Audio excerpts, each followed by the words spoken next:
Hi everyone, I hope you are all doing great. Today I wanted to share with you how to make browned butter.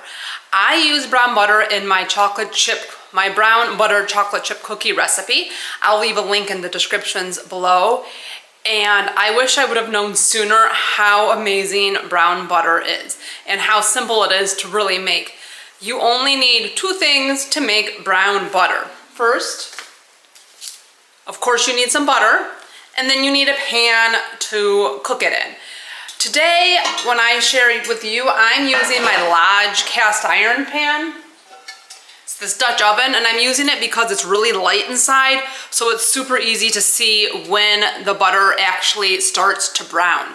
You don't want to use like a black non-stick pan because then you will probably end up burning your butter.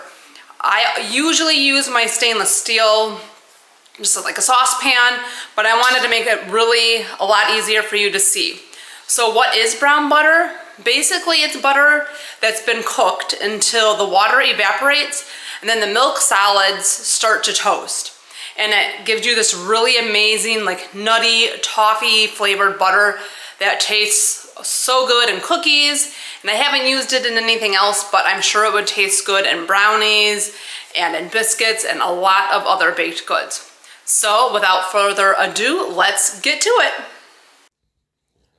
So to start off with, you are going to want to cut your butter.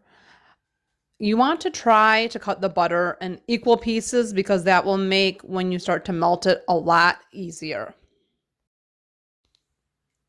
Okay, so now you want to just get all of your butter into whichever pan you are using to melt the butter.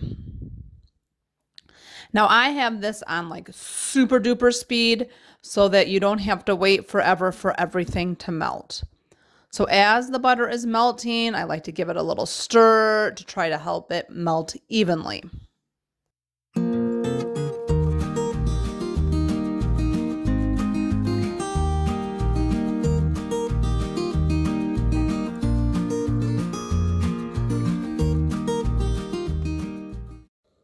So now, as you can see, the butter is starting to melt more and bubble, which is the water evaporating.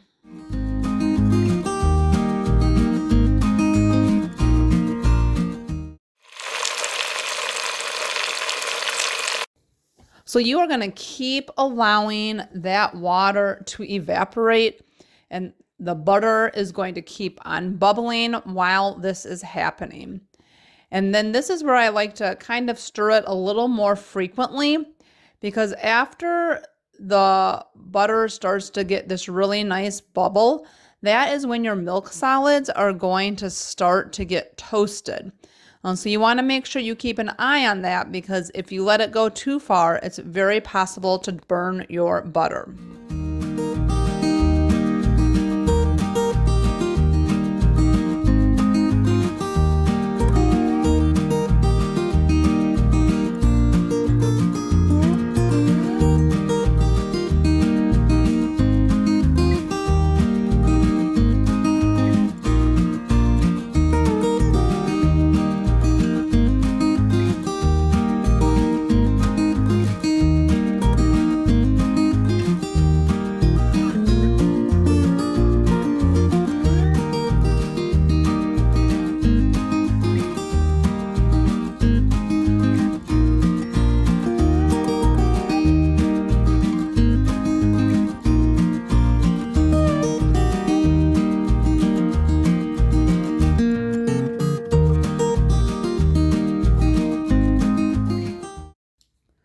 All right, so now as you can see, my butter has definitely gotten browned, and you can see those milk solids at the bottom of the pan. At this point, it's time to transfer this into a separate pan or a separate dish. Now, usually I use my saucepan. It makes it easier because all those brown bits you do want in your butter. I had to get Matt to come over to help me get the rest of those brown bits into the butter, because those are your toasted milk solids.